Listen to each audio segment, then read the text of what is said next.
Mt Gox was a Bitcoin exchange that was based in Japan. It was launched in 2010 and quickly became the largest Bitcoin exchange in the world. At its peak, Mt Gox was handling over 70% of all Bitcoin transactions. However, in February 2014, the exchange suddenly halted all trading and filed for bankruptcy, revealing that 850,000 Bitcoin, worth around $450 million at the time and worth $17.9 billion today, were missing from the exchange's cold storage wallets. Now, almost a decade later, users and creditors of the exchange will be receiving some of their lost funds in late 2023. I thought this would be a good time to revisit the Mt Gox story, recap how we got here, and discuss the legacy implications of this collapsed crypto titan. Mt Gox was founded in 2010 by Jed McCaleb. McCaleb initially created the website as a marketplace for trading Magic the Gathering cards. Magic the Gathering is a tabletop and digital collectible card game. Fun fact, the name Mt Gox is derived from its original purpose of trading the cards, MTGOX, Magic the Gathering Online Exchange. McCaleb had launched other online ventures, including co-creating a file-sharing service named eDonkey, which was estimated to have over 4 million users at its peak. This was a large number in the early 2000s and early days of the internet. Being a niche site, the Mt Gox site was not massively popular in its early form. In 2010, McCaleb stumbled upon an article on slashdot.org, which calls itself News for Nerds. The article discussed a new digital currency, Bitcoin, and it grabbed Jed's attention immediately. "I thought it was awesome," he said in a 2020 interview. "I've always been interested in the way that the internet can make people's lives more free. At that point, there wasn't a good way to buy and sell Bitcoin, and I wanted to buy some. So as a side project, I made Mt Gox and bought some Bitcoin there." McCaleb relaunched Mt Gox, his side project, on July 18th of 2010 as a Bitcoin exchange. Mark Karpelés bought the majority of the company in 2011 and eventually became its CEO. McCaleb held on to a minority stake, and a leaked document from 2014 showed that McCaleb held on to 12% of the company, while Karpelés acquired the other 88%. Karpelés was a French programmer, and it wasn't long into his reign when the first hack occurred.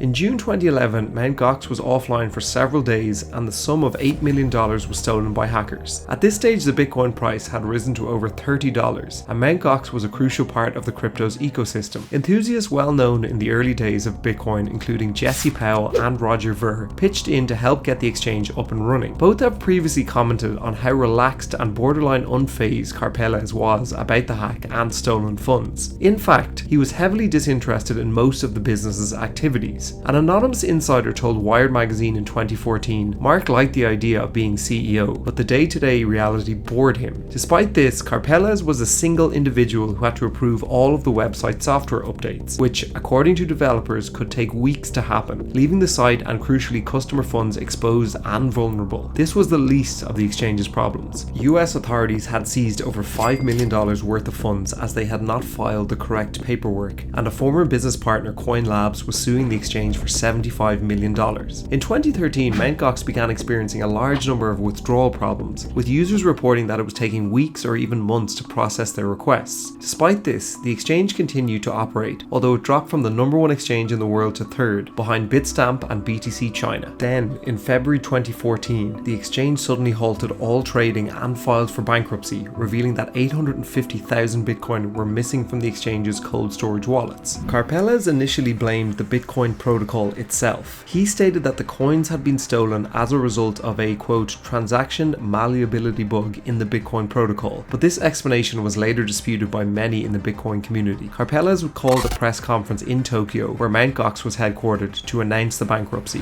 "We had weaknesses in our system and our Bitcoins vanished. We've caused trouble and inconvenience to many people, and I feel deeply sorry for what has happened." In the months that followed the collapse of Mt Gox, it became clear that there had been a number of serious security and management issues at the exchange. It was revealed that the exchange had been using an outdated and insecure storage system, and that there had been significant amount of insider trading and mismanagement of funds. Karpelés faced a number of legal challenges. In 2015, he was arrested by Japanese authorities on charges of embezzlement and manipulating electronic data. The case against Karpelés was a long and complex one. As this was the first large-scale crypto case of its kind, it took several years for the legal proceedings to play out. In 2016, he was released on bail jail but remained under house arrest in Japan while the case was being investigated. In March 2019, Karpelés was found guilty on one count of data manipulation but was acquitted on charges of embezzlement. He had manipulated data to falsely show customer balances that didn't exist and had stolen over $2.6 million worth of user funds. He was sentenced to 2.5 years in prison, but the sentence was suspended for 4 years. After the verdict, Karpelés remained in Japan, where he has lived since the collapse of Mt. Gox. He continues to speak at crypto conferences and is a regular on TV interviews, but will forever be followed by the shadow of Mt. Gox. As for Jed McCaleb, he was not charged during the bankruptcy, but in 2019 he was sued by former traders who accused him of hiding relevant information on security breaches and loss of customer funds before selling the exchange to Karpelés. Apparently 2 hacks in January 2011 had lost, quote, thousands of Mt. Gox users Bitcoin, and McCaleb chose to keep this hidden and sell the company, quote, rather than inform the public that these users were not refunded nor stay and repair the security issues. McCaleb sold a majority of interest in Mt. Gox to Mark Karpelés. So where are the stolen Mt. Gox Bitcoin? Not long after filing for bankruptcy, a sensational claim was made that over 200,000 Bitcoin were discovered in the old wallets of Mt. Gox. However, as all assets were frozen in the bankruptcy, they could not be distributed to users. When all hope seemed lost of recovering funds, in late 2021 an agreement was reached between the Tokyo District Court and creditors on a rehabilitation plan to return some of the recovered Bitcoin to investors. The rehabilitation trustee appointed by the court, Nobuaki Kobayashi, released an official document outlining the rehabilitation process and providing instructions for victims to reclaim their Bitcoin. The distribution of assets to Mt. Gox's former customers will begin in 2023, targeting approximately 10,000 people worldwide. The deadline for submitting claims, along with the necessary information for selection and registration, was set to January 10th, 2023 in Japan. As of early 2023, the funds are set to be released to investors in September of this year. The exact amount is said to be 141,686 Bitcoin and 142,846 Bitcoin cash. At this time, that totals $3.29 billion.